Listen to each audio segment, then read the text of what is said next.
Россия – государство-оккупант. Генеральная ассамблея ООН поддержала проект резолюции Украины по ситуации с правами человека в Крыму.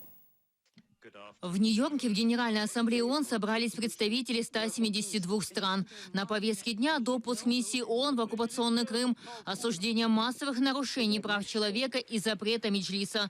Перед голосованием слово берет представитель России.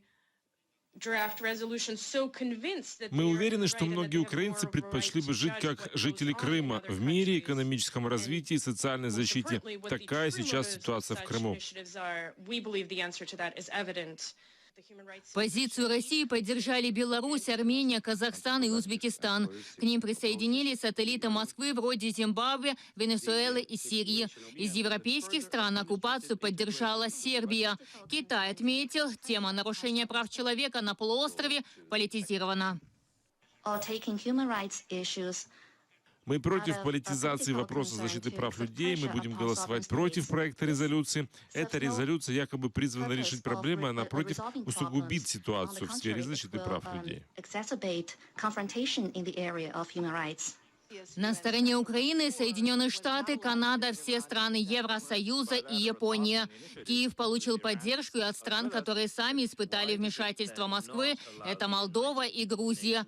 Турция присоединилась к проекту антироссийской резолюции. Де-факто Верховный суд Крыма объявил представительный орган крымских татар экстремистской организацией. Российские власти закрыли единственный телеканал, вещавший на 3 языках полуострова. В России невозможны любые мирные протесты. Россия предпочитает, чтобы из Крыма было слышно только одно слово – русский. Поэтому продолжаются политические исчезновения и убийства, подобные тому, что произошло с Эрбилем Ибрагимовым. Обсуждали более часа, дальше голосуют. За проголосовали 73 страны, против 23, воздержались 76. Проект резолюции признает Крым и Севастополь оккупированными территориями и прямо называет Россию страной-агрессором и оккупантом. Министерство иностранных дел считает это победой. Відтепер формулювання «тимчасова окупація української АРК і міста Севастополь» офіційно в усіх документах ООН до деокупації Криму. Ножом в спину назвала голосование Беларуси против проекта резолюции первая вице-спикер парламента Ирина Геращенко. Ми звертаємося до Білорусі з проханням так само шанувати право України, відстоювати нашу незалежність і суверенітет. І розуміти, що наступний буде Мінськ, якщо сьогодні Київ не захистить нашу незалежність. Резолюция ООН поможет в судах против России и санкциями, уверен председатель Меджлиса Рифат Чубаров.